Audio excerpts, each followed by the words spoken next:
नमस्कार, फिर पैसा बोलता है में आपका स्वागत है। मैं आनंद श्रीनिवासन। आज मार्केट डीपली नेगेटिव में है, लगभग 100 पॉइंट नीचे है और बैंक निफ्टी भी 270 पॉइंट नीचे है। कल बैंक निफ्टी के बदौलत निफ्टी को ऊपर उठने की कोशिश की थी। एक समय जो मार्केट पॉजिटिव हुआ था, नेगेटिव क्लोज हो गया। फिर भी आज इतना नेगेटिव मैंने एक्सपेक्ट नहीं किया, क्योंकि सुबह सुबह मॉर्निंग पॉजिटिव ओपन किया मार्केट। ओवरऑल ग्लोबल मार्केट्स में भी क्यूज अच्छी थी, फिर भी आज मार्केट गिर गई। इसका मतलब ये है कि जो अर्निंग्स अभी तक आए हैं टाटा ट्विंस के साथ, टीसीएस और टाटा एलेक्सी, उसके बाद एचसीएल और उसके बाद एवेन्यू सुपर मार्केट, सारे रिजल्ट से इंडिकेट कर रहे हैं कि ये क्वार्टर अच्छा नहीं रहेगा, ये टेपिड क्वार्टर रहेगा।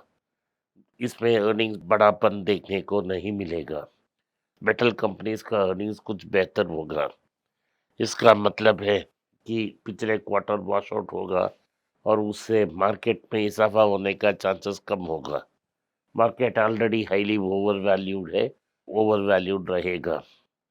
जब तक रिजल्ट्स नहीं आते, मार्केट इस वैल्यूएशन को जस्टिफाई नहीं कर पाएगा। जब ग्रोथ ही नहीं है तो 50-60 टाइम्स अर्निंग्स जस्टिफाई करना नामुमकिन है। जैसा हार्वर्ड मार्क्स ने कहा है, इस स्थिति में अगर इंडेक्स रहती है तो अगले 5-6 साल की जो रिटर्न्स आने थी वो नहीं आएंगी। आज बड़ा डेवलपमेंट सोना और चांदी मार्केट में हुआ। बहुत सोना और चांदी मार्केट में शॉर्टेज में है। कल से मैं आपको बता रहा हूँ कि सोना का जो आरटीजीएस रेट है वो बहुत डिलीवरी नहीं दे पा रही है। कैश मार्केट में 200 रुपये की प्रीमियम है। प्रिंस ज्वेलर्स जो तमिलनाडु का लीडिंग ज्वेलर है, वो 300 रुपया प्रीमियम देने के लिए तैयार है। ओवरऑल मार्केट में ये सिचुएशन हमको कह रही है कि मार्केट में गोल्ड एंड सिल्वर की दाम नहीं सेट नहीं हो रही है। सिल्वर जो इंडस्ट्रियल यूसेस के लिए भी डिमांड बढ़ रही है और उसी समय सेफ हेवन इन्वेस्टिंग के लिए भी डिमांड बढ़ रही है, तो डिस्काउंट में ट्रेड हो रहा है। जो कैश प्राइस है वहाँ से 20% डिस्काउंट में ट्रेड हो रही है इंटरनेशनल फ्यूचर्स मार्केट में। इसका मतलब ये है कि डिलीवरीज नहीं है, सिर्फ बायर्स हैं, सेलर्स नहीं है। हाँ, प्रोडक्शन में कुछ कमी है, लेकिन अनेक के पास सिल्वर पड़ा है। सिल्वर मार्केट में डिलीवरी देने के लिए कोई प्रॉब्लम नहीं है। लोग हायर प्रॉफिट्स पूछ रहे हैं। अगर अगले साल, अगली हफ्ते भी, अगली महीने भी प्राइस ऊपर जाती है और फ्यूचर्स नीचे आती है, तो डिफ़ॉल्ट की एक्सचेंज में मेंबरशिप की डिफ़ॉल्ट की रिस्क बढ़ जाएगी। अगर रिस्क बहुत बड़ा बन गया तो एक्सचेंज ही बंद हो सकती है। तो ये रहा मार्केट की रियलिटी कमोडिटीज़ में, कि हमारा एमसीएक्स बंद हो सकता है या लंदन मेटल एक्सचेंज भी प्रॉब्लम हो सकती है, हमें पता नहीं। लेकिन सारे संकेत कहते हैं कि सोना की निरंतर जो रेस है वो जारी रखेगा और जारी रहेगा, क्योंकि सेफ हेवन बाइंग जारी है। सिल्वर में safe haven buying central bank नहीं करती है। इसका मतलब है कि भारत में इन्फ्लेशन को 2.5% बोल रही है गवर्नमेंट, लेकिन अगर सोना 56% इंक्रीज हो रहा है और चांदी भी 50% के ऊपर इंक्रीज हो रही है, कैसा इन्फ्लेशन 1.5% में होगा? क्योंकि सैलरीज और हॉस्पिटल फीस, इमरजेंसी सब ऊपर जाएंगे। इससे इन्फ्लेशन कैसा 1.5% में मेंटेन हो रहा है मुझे पता नहीं। शायद मल्होत्रा सबको भी पता नहीं कैसे इन्फ्लेशन को वो मैनेज कर रहे हैं। ओवरऑल जो है कि मार्केट्स है वो पॉजिटिव क्लोज हुए हैं। आज की ताज़ा खबर में ये है कि एलजी इंडिया की स्टॉक्स की लिस्टिंग हो गई है और एलजी इंडिया की स्टॉक्स लगभग 50% प्रीमियम में क्रॉस हुई है 1750 में।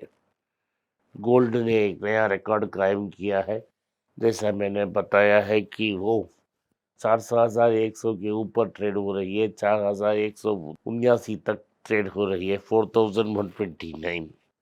इन सब की नज़र बात हो रही है कि गोल्ड खरीदना नामुमकिन है। अभी रियल एस्टेट भी बलून हो रही है। टाटा मोटर्स 40% नीचे ट्रेड हो रही है, 407 रुपया में। ये एक हाफ ऑफ टाटा मोटर्स है। टाटा कमर्शियल व्हीकल्स लिस्ट आएगी कुछ दिन के बाद, जब आपके पास की शेयर क्रेडिट हो जाए। ये टाटा मोटर्स की सच्ची प्राइस नहीं है। टाटा मोटर्स अपने इवाको को फंडिंग के लिए एक राइट्स इशू भी अगले साल लाएगी और टाटा कैपिटल स्टॉक को भी बेचेगी। ओवरऑल अभी टाटा मोटर्स को कंसिडर मत कीजिए तब तक दूसरी पिक्चर साफ ना हो जाए। तो एलजी एक प्रीमियम में ट्रेड हो रही है और उसे अवॉइड करना ही हमारा बेहतर पोजीशन में है। तो आज की इस ताज़ा खबर में ये है कि टाटा कैपिटल ने कहा है कि वो अपना लोन बुक को दुगना करेंगे और इंटरेस्ट रेट को भी कम करेंगे, बोरोइंग कॉस्ट को भी कम करेंगे और बोरोइंग कॉस्ट सब 1% हो जाएगा। कल टाटा ट्रस्ट का मीटिंग हुआ जहां मेडिकल फैसिलिटीज के बारे में बात हो गई है और ये भी बात हो गई है कि कौन कौन ट्रस्टी टर्म खत्म होगा, कौन रिटायर होगा, कौन परमानेंट बनेगा। हीरो मोटर्स ने अपना प्रोडक्ट को इटाली में लॉन्च की है। इसमें वो हाई एंड प्रोडक्ट्स भी भेजेंगे ताकि यंग कस्टमर्स को अट्रैक्ट कर सके। एचसीएल का रिजल्ट आया, बहुत लिखने का चांस नहीं मिला हमें। रिजल्ट्स खराब था, रिजल्ट्स बिलो एक्सपेक्टेशंस थी। लेकिन एक पर्टिकुलर पेपर ने कहा है कि जो रिजल्ट्स आए वो एक्सपेक्टेशन से बेटर है और मार्केट उसे आगे ले जा सकती है। लेकिन अब तक के लिए कुछ नहीं होगा क्योंकि results stock prices already valuated है और अगली हफ्ते जब एक्सचेंज ट्रांसफर होगा तभी रीलिस्ट होने से ही तमाशा बाकी है। इंडसइंड बैंक ने 30 इयर्स का एग्जिस्टेंस खत्म की है और उन्हें शाहीन मेहरा नाम का एक लड़की को नया चीफ मार्केटिंग ऑफिसर लगाया है। फॉक्सकॉन 14,000 करोड़ तमिलनाडु में इन्वेस्ट कर रहा है और इससे और 14,000 करोड़ को बच्चों को नौकरी मिल सकती है। सो रिटेल इन्फ्लेशन इंडिया में सबसे लोवेस्ट है, 1.45%। इतना लो इन्फ्लेशन है तो रुपया बेच सकते हो। अभी तक उन्होंने नहीं की। उन्होंने ये सोचा कि इन्फ्लेशन अपने आप कंट्रोल में आ जाएगी, लेकिन गोल्ड और सिल्वर की प्राइसेस को देखते हुए और जो फीस डॉक्टर्स लगाते हैं और टीचर्स लगाते हैं उनको इन्फ्लेशन कैलकुलेशन में नहीं आती है। लाइफस्टाइल इन्फ्लेशन बहुत ज़्यादा है, 1.5% से कोई फूल नहीं होगा। आज के लिए इतना ही। आपने इस पॉडकास्ट को सुना, इसके लिए मैं आपका आभारी हूँ। हो सके तो वीडियो को लाइक कीजिए, चैनल को सब्सक्राइब कीजिए और बेल नोटिफिकेशन दबाएं। इस वीडियो को अपने दोस्त और रिश्तेदार के साथ शेयर करें और उन्हें देखने की आग्रह करें। नमस्कार, धन्यवाद, जय हिंद। नीचे एक ईमेल स्क्रॉल हो रहा है, इसका ईमेल एड्रेस है पैसा बोलता है .np@gmail.com। अगर आप मुझसे संपर्क करना चाहते हैं तो इस ईमेल में मेल भेजें, मेरी टीम आपसे बात करेगी। फिर से बता रहा हूँ मैं, पैसा बोलता है .np@gmail.com। इसमें आप मेल भेज सकते हो, मेरा टीम आपसे संपर्क करेगा।